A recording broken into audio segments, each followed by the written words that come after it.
Yeah, so this project is evaluating the use of urban heat maps in planning, and I'm kind of on the policy planning and design side of the research project, and Ben is definitely the mapping kind of urban heat modeling expert.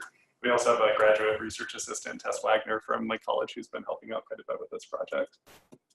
So I won't go over this too much, but obviously there's two major causes for urban heat. One being the urban heat island effect, and so that's where the built environments and kind of waste heat from air conditioners and cars and all of those mechanical uses make urban areas hotter than their surrounding rural areas. And I like this graphic from the EPA because you can see that there's a lot of differential between places like the downtown. The daytime temperature is in the orange on the top, and the nighttime temperature, kind of just graphically shown here, is in the blue. So some places like downtown might be harder than their surrounding suburbs, but you can kind of see the pond, which is I guess the third item to the right. During the day, the water actually cools it off quite a bit, and then at night, it releases all of that temperature. So kind of when you get into the very specifics, site-specific parts of the urban heat island, it isn't just as simple as one island. It gets really complex depending on what's going on at the specific site. So from urban heat, the second obvious contributor is discussions about climate change and increasing temperatures, more likelihood of extreme heat waves across the world. And so kind of those two things together are making it more of a relevant topic in urban planning that we're kind of looking at more seriously now. There's two major types of stress that urban heat cause. One is chronic and the other is acute. So for chronic stresses, it's basically ongoing daily things that change based on kind of increasing temperatures over time. So again, a lot of that could be just the way we're building cities and developing cities. And it could be things like the plant species that we selected 20 years ago in Tucson are no longer the correct plant species for right now. And you see that a lot with some of the pine trees dying off. And then we have acute stresses, which are more things like extreme heat waves, where you kind of think of like the plains being grounded in Phoenix potentially, or vulnerable populations being impacted by those. So again, if you have the long-term things going on, and then you have those short kind of events. And then just some impacts of urban heat that we think of in planning. So obviously there's a lot of public health impacts, especially for vulnerable populations like the children, elderly, outdoor workers, the homeless, all of that. Urban ecology impacts, like I said, so a lot of the plant species we've selected in the past aren't going to be appropriate going forward. Infrastructure and urban systems. I mentioned the airport example where planes get grounded, but you can kind of think more broadly. Are the light rail stops that we're designing in Tucson and the ones up in Phoenix, are those appropriate with the amount of shade needed for kind of future heat events, or right now they're not really shading us appropriately for the environment that we have right now? So kind of thinking about how we're designing things. Increases in both energy and water usage, and then impacts on the economy. So obviously tourism in places like Arizona could be impacted, but then also agriculture with outdoor workers, and all of that has a big economic impact. And then another one that's talked about a little bit less frequently, but kind of rising urban heat counteracts a lot of current planning goals. So a lot of cities are trying to densify downtowns, are trying to get people out of cars and walking on sidewalks and bicycling. So kind of like more active lifestyles outside.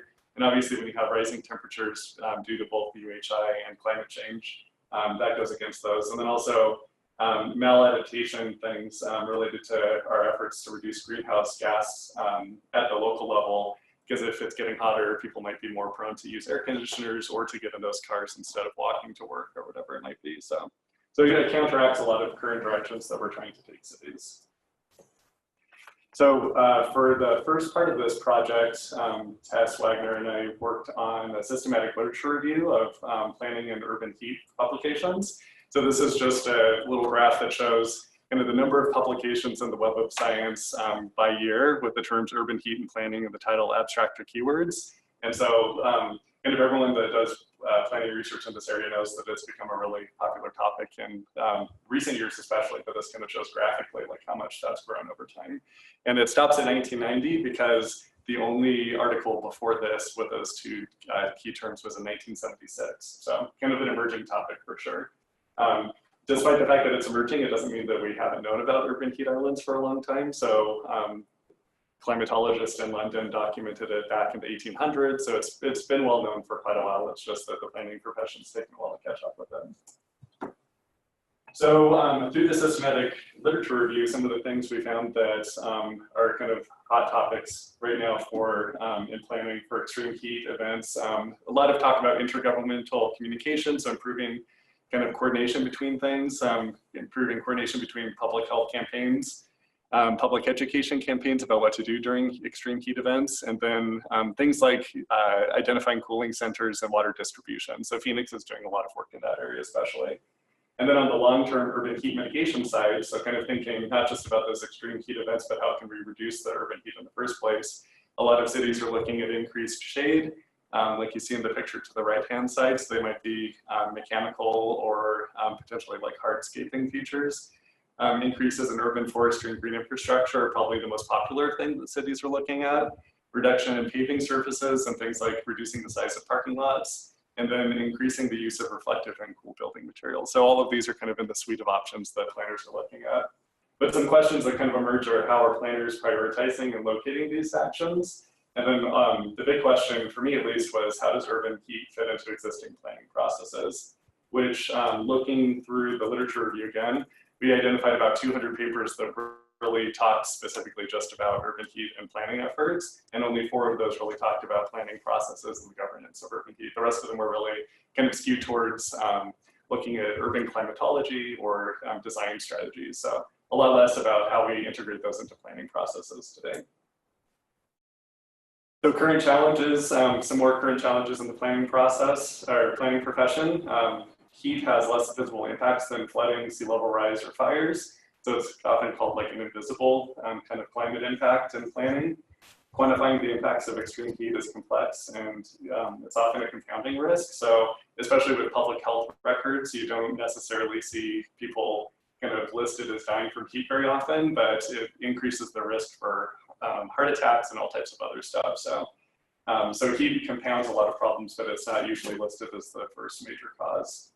There's a lot of spatial mismatch between many urban heat island maps and site-specific design strategies that planners typically use, and then disconnect between those things and experience thermal comfort, what you might actually experience as you're walking through an area. Like I mentioned, lack of governance structure and legal framework. So states don't regulate heat in the same way that we talk about like floodplain management, and the federal government doesn't have the same type of regulations or laws about heat like we do for FEMA floodplain maps. So that kind of puts it at a disadvantage as far as planning for it. And then extreme heat is a climate risk with the least support available for planners. And so there's a paper that did a survey recently of kind of all climate adaptation resources for planners, and only 4% of those resources really addressed urban heat specifically. So it's kind of an emerging topic that still doesn't have a lot of specific information about there. So that's kind of where this project comes in. So there's a 2-year CLIMAS project. Year 1 was last year, and we documented how communities in the Southwest are using urban heat maps that currently have them. And then we're in year 2 right now, and we're working with pilot communities to provide them an urban heat island map, and then examine challenges and opportunities in their use of those maps, and share map uses and connect the map users together. So for the first year, we used a multi-case study approach, and basically scoped out all of the communities in Arizona, New Mexico with a population greater than 20,000. So there's 44 of those. So spent all summer and fall calling, researching their websites, talking to planning staff, GIS staff, you know, city managers to make sure we kind of eliminated every community that wasn't using an urban heat island map currently, and collected a lot of information on how the maps that were out there were developed, who the map users were, what kind of policies were created, and talked about limitations with the users. And we used a lot of snowball sampling to identify map users within the case study communities, because a lot of times, if the map's publicly available, they would know of someone else who used it for something different, and we would kind of track it down that way. So based on that, so again, 44 communities in Arizona, New Mexico that we spoke to, and the 20,000 population cutoff's important because we didn't expect that any city smaller than that would have the capacity to deal with urban heat island maps, since it's a kind of an emerging technology. So we only found 4 communities that are primarily using urban heat island maps currently. So that's Tucson with the Team Association of Governments, up in Phoenix, Las Cruces, New Mexico, and then Albuquerque with Bernalillo County. I'm not going to run through all of the case study findings, but basically Tucson's map, which is hosted by PAG, our Pima Association of Governments, is the oldest one of the group in Arizona and Mexico, and it was created in 2008 by geography dissertations like research. So Eve Halper did analysis of Landsat data, so that's where our heat map comes from. And it's a publicly accessible map, and so that's kind of out there for everyone to look at and use. And we found by far, since this is the oldest map of the group, the most uses, and this isn't even half of them, but they're just kind of the most interesting ones. But PAG uses it for kind of transportation investment decisions. The city of Tucson uses it for deciding where to place green infrastructure, looking at urban forestry, and supporting rezoning conditions. So if a new development comes into a certain place, they'll look at the heat map to basically, if it's in a hotter area, they might require the developer to do some more tree canopy or something. So it's not the primary thing that they're looking at, but it's a kind of a supporting factor. We found that the Pima County Library System, surprisingly, uses it to prioritize their green infrastructure investments. And then you can kind of see it's also used by a couple of nonprofits for kind of deciding where they do grant allocations for community projects. Up in Phoenix, kind of a different story. So ASU does a ton of heat map creations and have a lot of researchers working in this area. So despite that, they don't have a single publicly accessible map, which is kind of interesting. But they have had a lot of very specific use maps created. And so a good example of that is on the image to the right is a map that was created to analyze the bus stops and kind of the vulnerability of the populations in the area. And then also look at the shade needed for those bus stops. So you can kind of see that it's very bus stop focused, and it doesn't really tell you much outside of that specific use. So they have that bus stop map. They've also had a tree and shade master plan map that was created in 2010, and then along their light rail, they did an analysis in 2013. So again, kind of a different take on urban heat maps, not one publicly accessible map, but a lot of different products created for very specific uses. Las Cruces is the second most recent one, and so this was created in 2017 by ASU NASA developed program with support from CLIMAS, and this, like the other ones, uses Landsat data, and it is publicly accessible. Since it's pretty new, they have two current uses that they're looking at, so increasing shade on cool corridors, and they obtained community block development grant money based on the urban heat island map to go forward with that. And they're also using it to evaluate the preservation of their open spaces and agriculture. And then Bernalillo County in Albuquerque also had a recent heat map from 2017 created by the Trust for Public Land.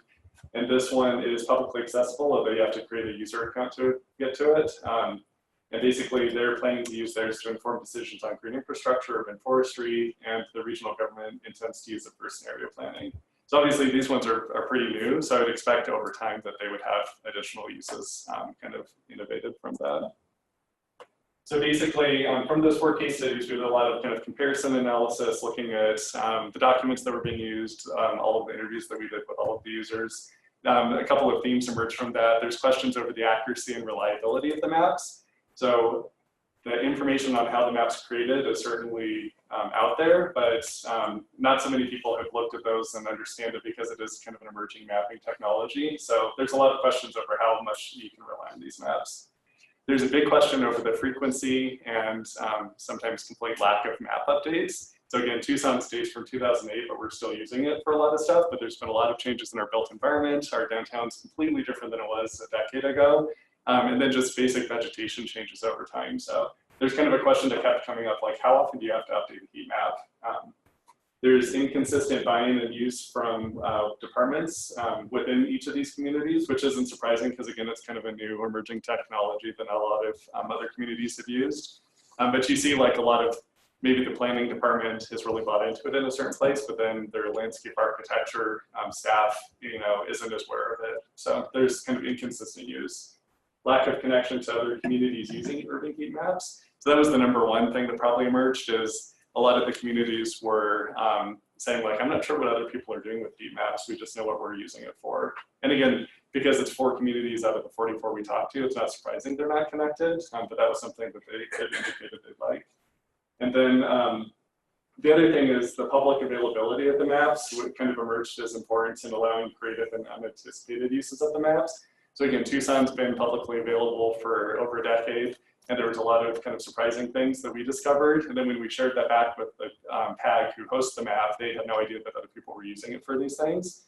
Versus Phoenix, which has, again, like really specific maps created for really specific purposes, but a lot of those you can't access publicly, and it kind of creates a different environment where you can't necessarily like innovate creative uses for those things. So kind of based on all of that, going into this current year that we're in, which is in progress, we wanted to select pilot communities, document their current urban heat concerns and potential map uses, and then with Ben's help, develop and deliver urban heat maps, as well as really clear map development and limitations information, information from the case studies that we did from year one, and then an urban heat resource guide, so that we wouldn't just be dropping off a fun toy, like Ben likes to say, and kind of like leaving them in the dark, but saying this is how it's been used policy-wise, these are some of the challenges people have found, and really giving them all the information that we found. We also wanted to connect the urban heat map users with each other and share their map uses. And then at the end of this part of the year, we'll evaluate their map use. So this is Ben's part of it, but for the urban heat map development, I won't go into this in too much detail, but it basically uses satellite data to estimate land surface temperature. And then Ben has calibrated it with local meteorological observations. And basically the maps were created at the peak summer temperature, so they could see, like, in the worst case scenario, what's going on with the urban heat island map, and then kind of selected an optimal cloud-free time frame during that. So how we selected these pilot communities, again, we spoke with the 44 communities before, so we definitely had about half of those communities that we spoke to had an interest in obtaining an urban heat island map. Of course, we don't have capacity to create 22 maps for all of those communities and really support them. But we picked communities that had no existing urban heat map, but a lot of enthusiasm over using one in the future. One of the criteria was they had to have buy-in from both the planning staff and the GIS staff so that we could make sure that it was actually going to be used by the appropriate departments. And then commitments to participate in kind of our urban heat network and the map use evaluation at the end. So the 4 communities that we've been working with are Buckeye, Avondale, Arizona, Santa Fe, New Mexico, and then just this morning, Doña Ana County signed on, so that's exciting. And in this part, I'll just quickly share kind of what they're anticipating using the maps for. And the scale is pretty small, but you can kind of see the maps that have been created over on the right-hand side of each of these slides. So Buckeye is interested in exploring their map use for reduction of parking lot requirements. So we heard that in a couple of communities that we spoke to, but they're really interested in looking at the size of the parking lots as being too large. And so seeing how the current parking lots are kind of contributing to urban heat island, and if they can convince the mayor and council to reduce those parking lot sizes. They are a very agricultural community, and they want to look at this in their analysis of how to preserve agricultural land, and then also in the conservation of surrounding mountains and wildlife linkages, which is really important to them. Avondale, which is just to the east of Buckeye, is kind of similarly looking at the maps for reduction of their parking lot requirements and also preservation of their agricultural lands. They also mentioned that they want to analyze it with their demographic data to explore kind of vulnerability of different populations.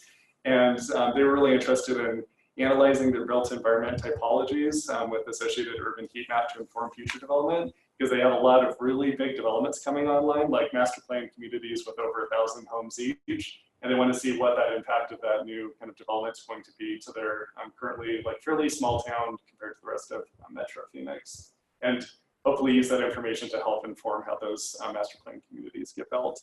And they were also interested in forming future bus stop and pedestrian shading efforts. Santa Fe is a little bit of a different context, obviously different environments, but they were looking at vulnerability with heat risk. They haven't updated their long-range plan since 1999, so they're really excited to have this heat map available as they start to update their plan for the first time in 20 years. And they wanted to use it to prioritize vegetation and shading efforts, and then, again, reduction in parking lot requirements. And then Doña Ana County, which just signed on this morning, but we've been talking to for a while, is really interested in using their map to identify and support infrastructure investments in colonias, because they have a lot of kind of communities in need outside of the Las Cruces city, and also coordinate their long-range planning efforts with Las Cruces. So obviously, Las Cruces has a heat map that was created, and this map is showing that when the Las Cruces heat map was created, it literally only shows like within the city of Las Cruces. So I think this is a case where the Doña Ana County planners saw what Las Cruces was using their heat map for and said like, well, we don't know what's going on outside of your borders, and now we're interested in kind of exploring those uses too. So this map will cover Las Cruces also, but will kind of show a more regional picture for them to base those decisions off of. So what's next for the project is deliver the map to the final pilot community. We intend to, over the summer, after they've had a couple of months to like look at the map and explore different uses for it, hold webinars for the case study and pilot communities, so both the ones that have had maps for a while and the ones that have just been given maps. And basically let them share map uses and create a network. We want to evaluate the pilot community map use at the end of the project and see like what they've used it for. Although they won't have a lot of time, but we'll see kind of which directions they've taken them in. And then kind of continue exploring opportunities to scale up the project and hopefully continue the network of map users that we've created through this. So and I think the scaling up the project is important because out of the 44 communities we talked to, again, half were really interested in getting heat maps. There's just not the capacity for kind of, the university to create like 22 individual ones. And a lot of the ones that were created before were from Trust from Public Land, like I mentioned, or the NASA Development Program. And so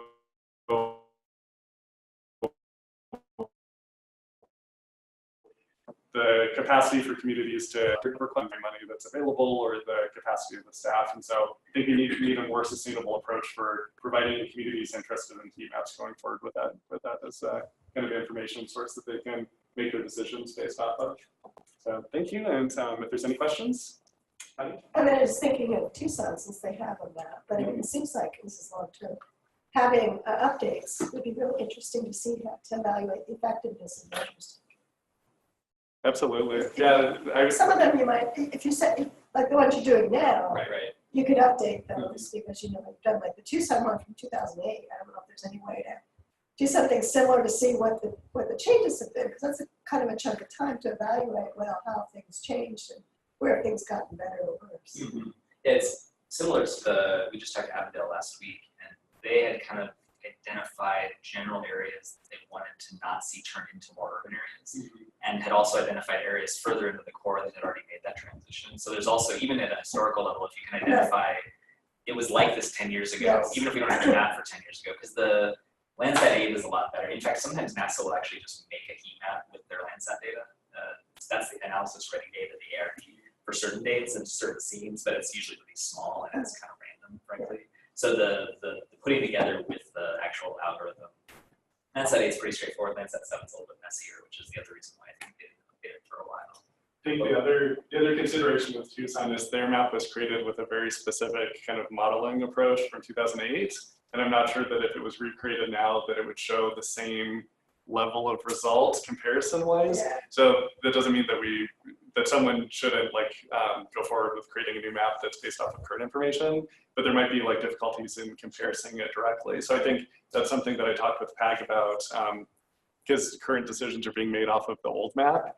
So they want to be really careful to make sure that the new map reflects kind of the reality of what's going on. So if that makes sense. But along those lines, couldn't you compare within the map? So, you in the 2008 image, you know that there's a hotspot right next to a pond, right? And then you could calibrate your pond to the current one and then look at that transition in the hotspot and whether or not something happens. So there could be a way I think you could eyeball it, but as long as you realize that the inputs would be different and the way that they're calibrated would be different. It's not necessarily showing the same data even if the time frame's different. Because Sam, I don't know if Sam Chambers, Sam, he made a module for ArcGIS that would help process the Landsat data.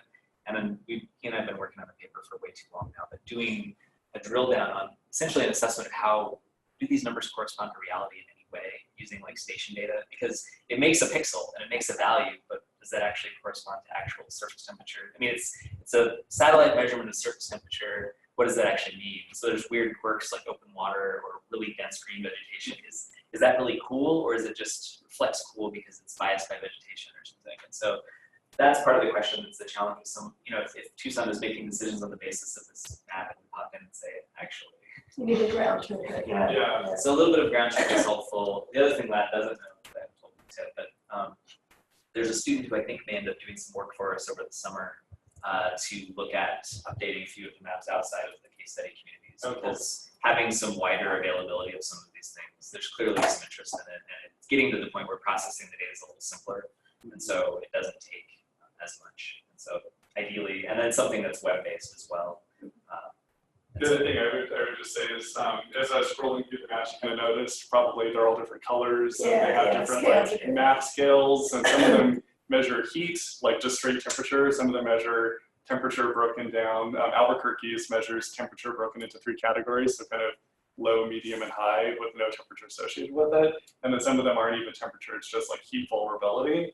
So again, that makes it really tricky for communities to talk with each other and kind of share best practices if they're not even looking at maps that show the same thing. So that's kind of one of the reasons we wanted to give at least like a couple, like 4+ communities the same maps that just show straight temperature, so we could kind of get on the same page about what we're looking at. So Ours show categories, but they're actually, it's just breaks of actual surface temperature measurements, and the data that we're distributing to them is actually just the temperature measurements, so they can use it as they see fit. It's not, because the categorical thing, it's kind of arbitrary, right? It's like, what is, I mean, I did want to point out at the time that the bus stop map, I noticed that the green circles are 118 degrees and the red circles are 133 degrees. I was going to those temperatures. It's like all of those look pretty red to me, I frankly. know, Yeah. those are like, But that goes into like some of the perception issues. I mean, National Weather Service guys in that too. Like forecasting for heat is challenging because if it's 105 in April, people have a very different experience about than 105 in June.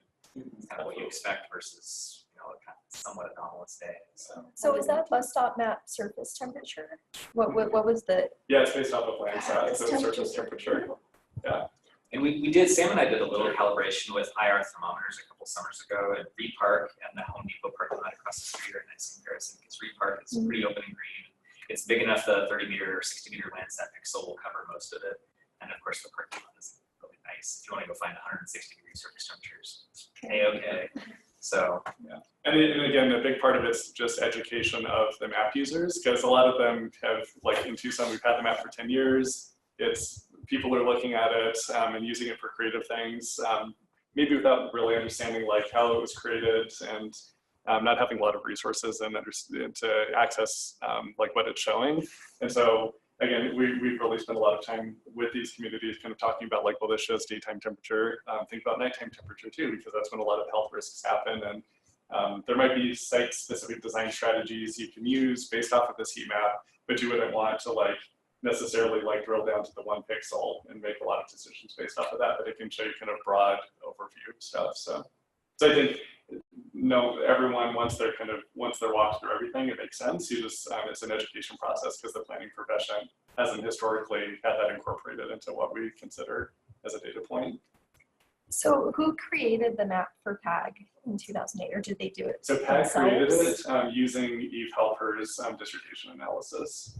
So I mean, I'm assuming, we could probably find out, but I'm assuming that it's the Landsat 7 heat island mapping like algorithm, and then they categorized it into what seemed to make sense based on probably just looking at the map and saying, well, we know this is hot, we know this is kind of medium, we know this is, so. yeah. So I have possibly a stupid question. Is it possible for communities to create maps themselves? I mean, they have a GIS team. This data is freely available.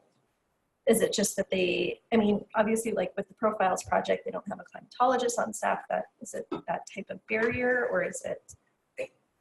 I mean, I think for the planning, that's part of the reason why we wanted the GIS folks to be involved. It's part of the thing we're giving them. We'll have that Park Toolbox module that Sam made. So if they want to download and process the data themselves, they can do that. I mean, I don't need to do this for them if they can do it. In fact, Well, and to make it easily updatable, so they know how to do it themselves, and then in 2 years they can do it I again. think I would say GIS staff in most communities, if they have GIS staff, would absolutely have the ability, if they were given instructions to do it. It just goes against how every other map is given to a community, because communities don't usually create maps like this on their own. Like again, the FEMA floodplain maps are given to them by the federal government.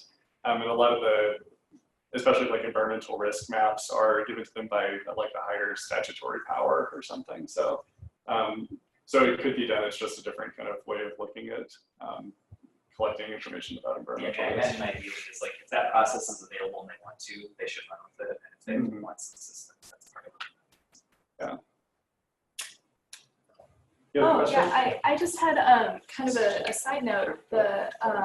I don't know if you've spoken with the health department at all, but for one of my classes, I'm working on a project with them in the environmental public health department, and I was actually going to recommend that they use the green infrastructure prioritization tool Yeah. for emergency preparedness planning. Mhm. So they might be another, hopefully they'll absolutely. take it up. Yeah, we've talked to the health department here. I'd say Tucson's a little bit further behind the health efforts because we haven't had the extreme heat risk that Phoenix has experienced. So they have a lot of great models and kind of discussing heat and public health. And actually, Sarah, I sent you this email, but there's an extreme Yeah, I heat saw that. workshop coming up in Phoenix that I could send if you're interested. Sure. And so they're doing really good efforts with kind of connecting that information with public health. Yeah, they do that every year, right? 'Cause this is the third year now, Yeah, I think. Wow.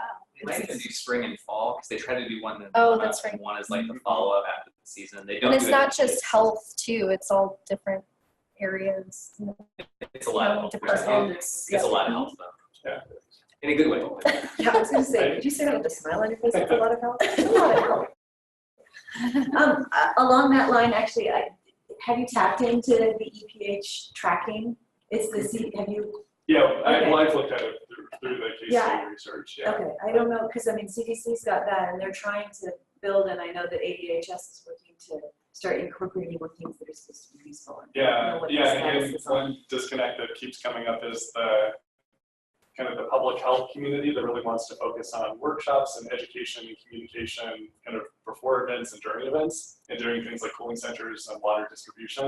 And then on the planning side, completely we like all focused on like long-term mitigation of heat through like green infrastructure, urban forestry. So I think there's a lot of knowledge in both of those camps that a lot of people are trying to bridge more closely now because they're not really very well connected at this point. So I meant difference of time scale where if planners had listened to something like this 20 years ago, maybe the wouldn't need as much water. yeah. So All right. water's- I'll turn it over to you, Ben.